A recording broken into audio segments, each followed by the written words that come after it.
आज हम आपके लिए बड़ी मुनफरिद कहानी लेकर आए हैं।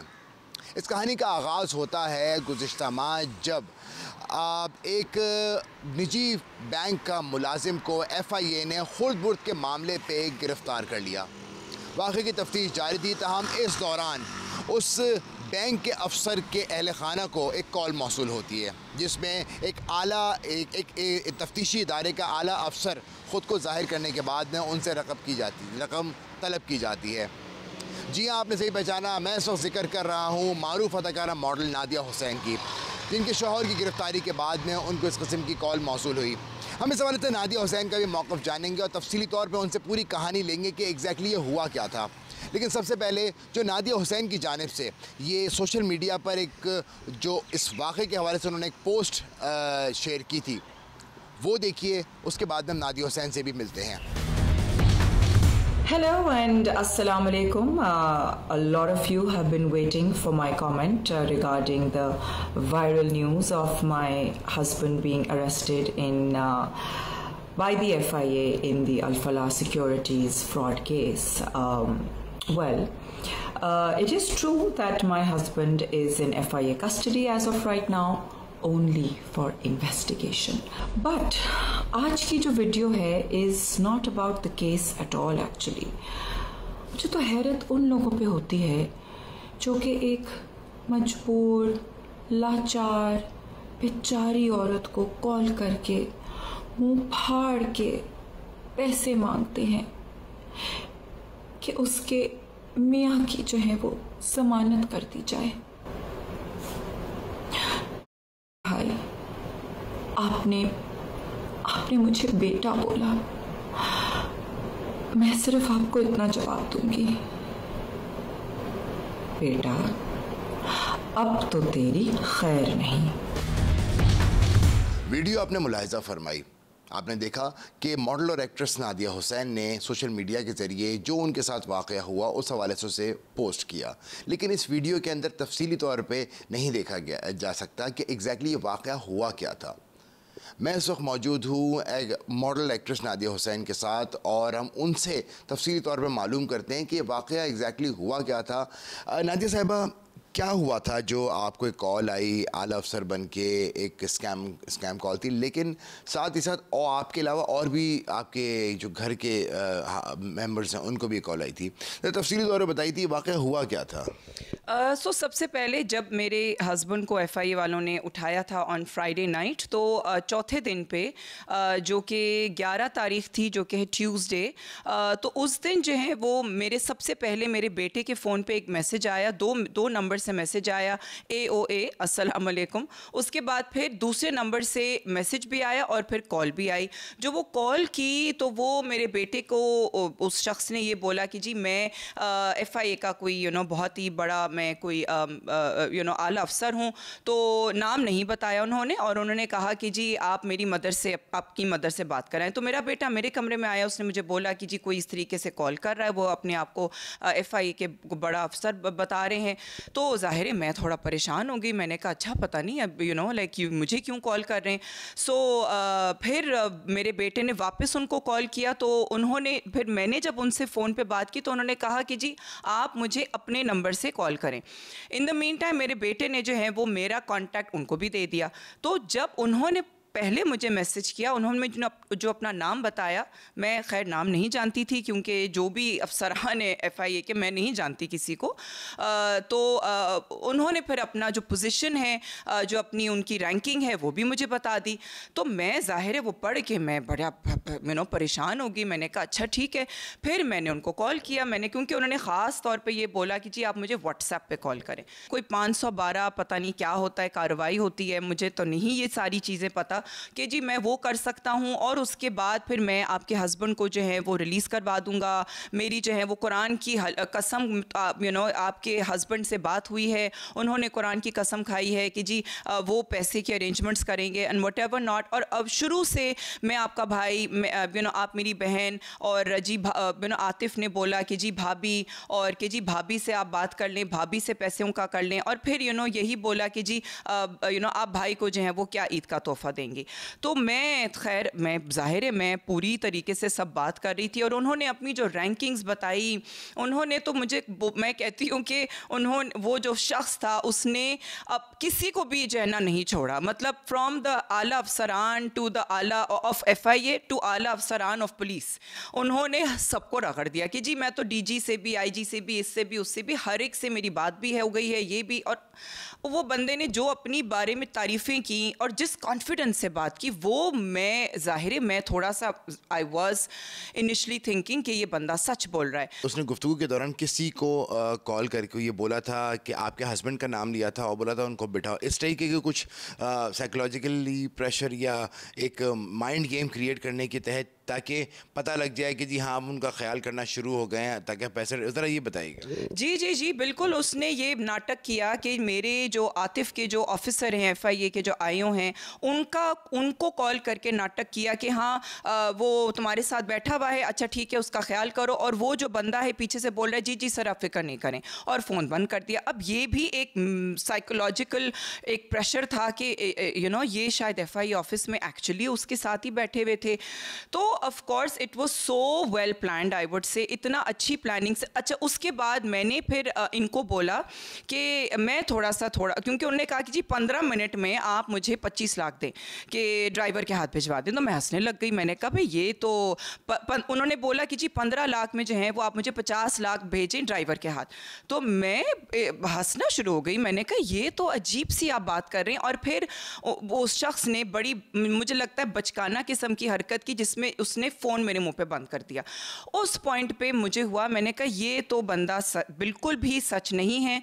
ये आपकी इनिशियली कितने में बात तय हुई थी कि जितने उसने आपसे मांगे थे, और आपने भी शायद कुछ रकम देने के लिए आमादगी जाहिर कर दी थी? जी उन्होंने तो खैर 50 लाख तक मांगा था। मैंने कहा था कि जी हो सकता है मैं 25 तक अरेंज कर सकूं, लेकिन वो भी मैंने कहा था इस वक्त मेरे इन हैंड नहीं है, मैं तो मुझे तो बैंक से निकालने पड़ेंगे। उस पर वो बड़ा तब गए और उन्होंने फ़ोन में मेरे मुंह पे बंद कर दिया। जिस हिसाब किताब से उसने आपसे ये 25 लाख रुपयों का तकाजा किया था, आप उस हद तक कन्विंस हो गई थी कि हाँ भाई पैसे देने पड़ेंगे? आपके जहन में ऐसी कोई बात क्रिएट हो गई थी?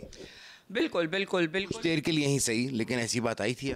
बिल्कुल मेरे बात में मेरे दिमाग में ये बात थी, 100% ये बात थी, but eventually for some reason कुछ क्लिक किया। जब ये इसने इस किस्म से मेरे मुंह पे फ़ोन बंद किया ना, वहाँ पे मैं थोड़ा सा हुआ, मैंने कहा नहीं, मुझे लगता है कि ये वो शख्स नहीं है, क्योंकि इस किस्म की मुझे बड़ी स्टूपिड हरकत ये लगी।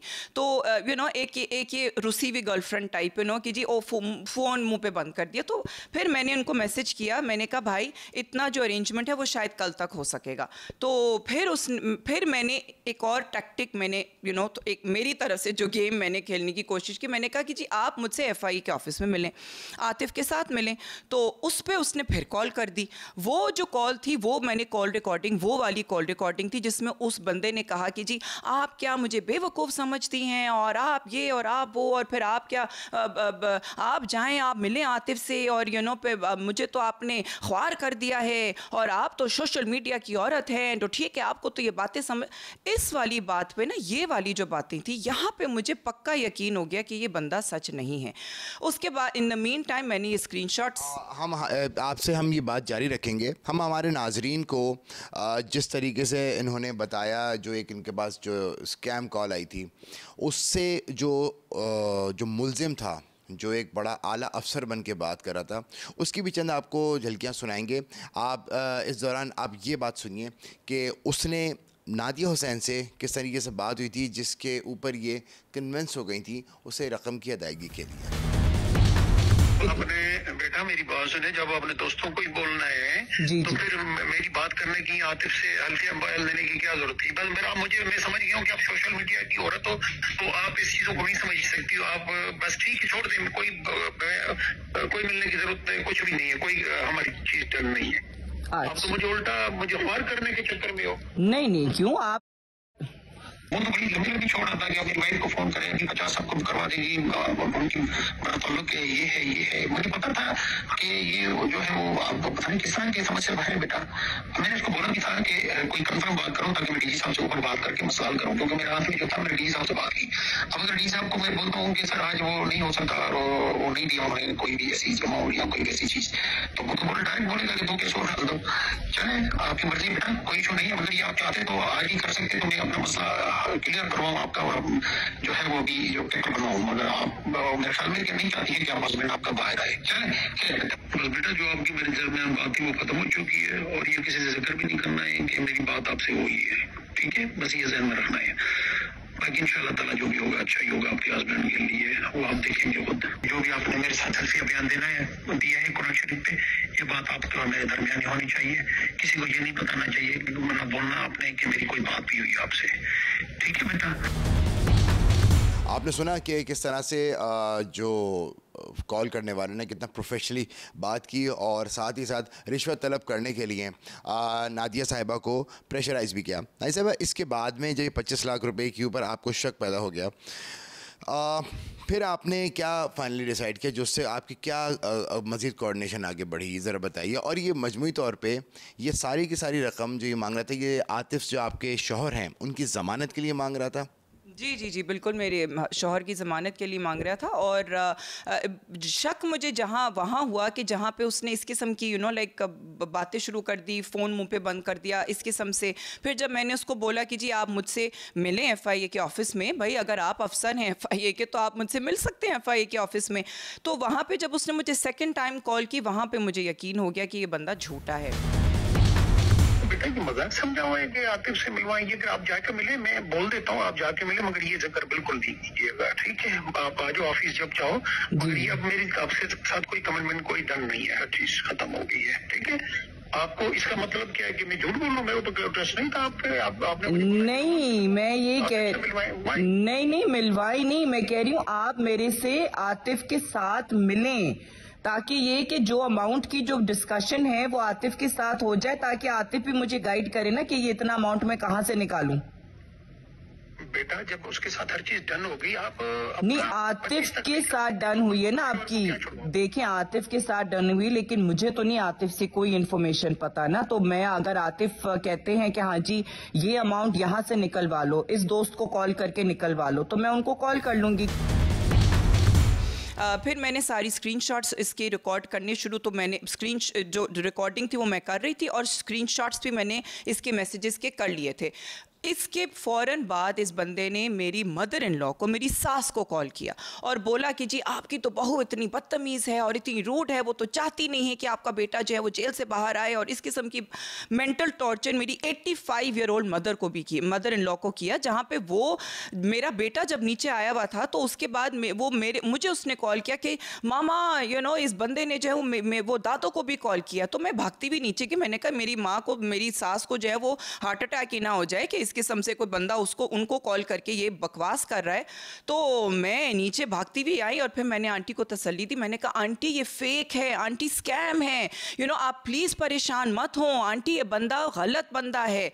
तो वो थोड़ा सा उनको सांस में सांस आई और उसके फ़ौरन बाद मैंने जो है वो आतिफ के जो FI के आयो हैं उनको मैंने फ़ौरन से जो मेरे साथ स्क्रीनशॉट्स थी, मैंने पहले तो उनको कॉल किया। मैंने उनको सबसे पहले इतने गुस्से में उनको बताया, मैंने कहा ये देखे मेरे साथ ये हो रहा है, ये स्कैम कॉलर मुझे आई है। फिर मैंने सारी स्क्रीनशॉट्स उनके साथ शेयर की।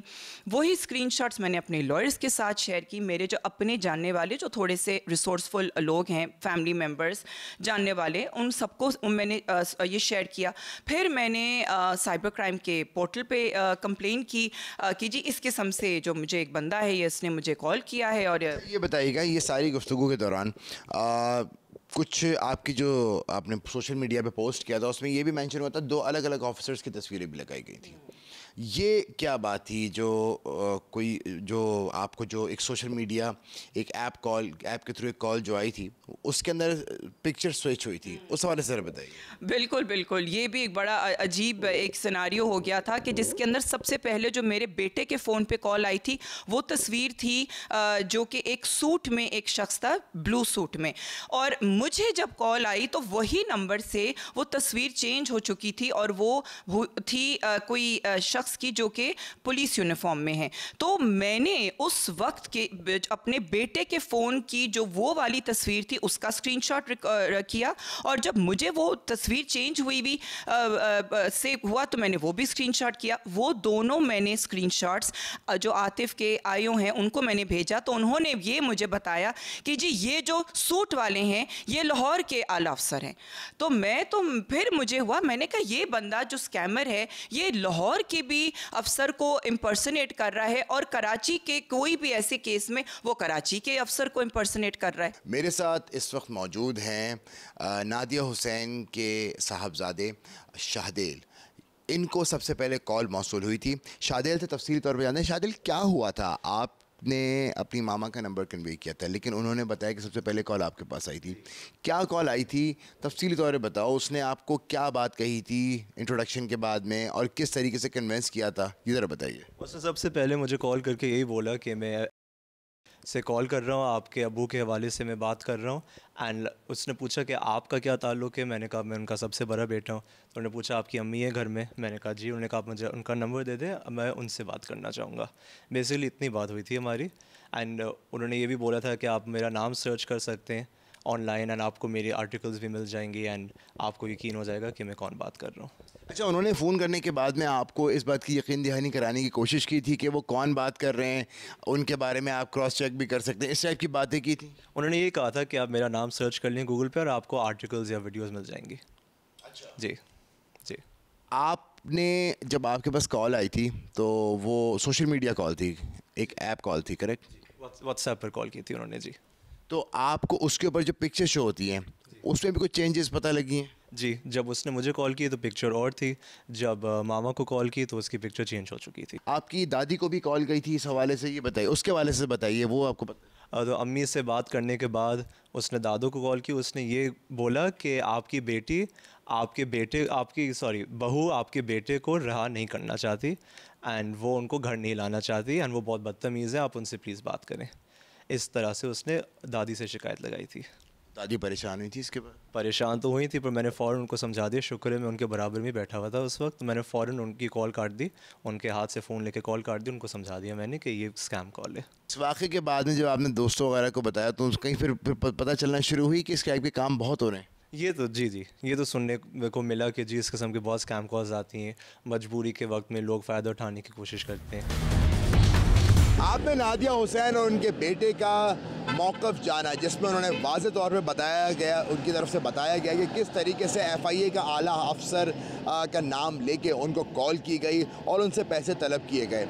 दूसरी जानिब इस हवाले से नादिया हुसैन ने इस वाक़े के फ़ौरन बाद FIA को इत्तला दी, जिसके बाद में FIA ने फ़ौरी तौर पे इस पर कार्रवाई की, और जिस नंबर से उनको कॉल आई थी उससे तफसीलात जो सामने आई तो पता लगा कि जो नंबर था वो एक विहाड़ी के रिहायशी के नाम पर रजिस्टर्ड था, जिससे उम्मीद की जा रही है कि ये जाली नंबर था, किसी के जाली ID कार्ड के ऊपर रजिस्टर हुआ था। ताहम नादिया हुसैन की जानिब से जो सोशल मीडिया पे ये पोस्ट, जब पूरा वाक़या पोस्ट किया गया तो उनकी जानिब से FIA के आला अफसर का नाम भी लिया गया, जिसके ऊपर FIA की जानिब से एक इंक्वायरी का भी आगाज़ किया गया पीका ऑर्डिनेंस के तहत, जिसमें ये चेक किया गया कि जो उन्होंने ये पूरा जो मौक़िफ़ इख्तियार किया था उसमें उन्होंने नाम बहुत ज़्यादा लिया था, जिसकी वजह से एक आला अफसर की साख भी मुतासर होने का अंदेशा ज़ाहिर हुआ था। FIA की जानिब से नादिया हुसैन का मोबाइल फ़ोन जो है वो फ़ोरेंसिक के लिए तहवील में ले लिया गया है, जिसका अभी भी फ़ोरेंसिक जारी है। दूसरी जानिब FIA हुकाम की जानिब से जो नादिया हुसैन के साथ एक उनको जो एक कॉल मौसूल हुई थी उसकी भी तहक़ीक़ात की जा रही हैं। मैं आपको ये बताता चलूँ कि ये कोई पहला वाक़या नहीं है, बल्कि कराची में ही नहीं मुल्क भर में मुख्तलिफ़ लोगों को इस किस्म की प्रैंक कॉल्स, जाली स्कैम कॉल्स आती हैं, जिसके अंदर उनको मुख्तलिफ़ तरीक़ेकार से उनको फ़्रॉड का निशाना बनाया जाता है और उनसे लाखों रुपए ऐंठ लिए जाते हैं, जो कि एक बहुत सीरियस इशू है। FIA हुकाम की जानिब से इसके ऊपर कार्रवाई भी की जाती है, लेकिन ताहाल अभी तक कोई बहुत बड़ा ब्रेक थ्रू नहीं मिला है जिसके अंदर ये पूरा जो मुल्ज़िमान का नेटवर्क है उसे मुकम्मल तौर पर ब्रेक किया जा सके।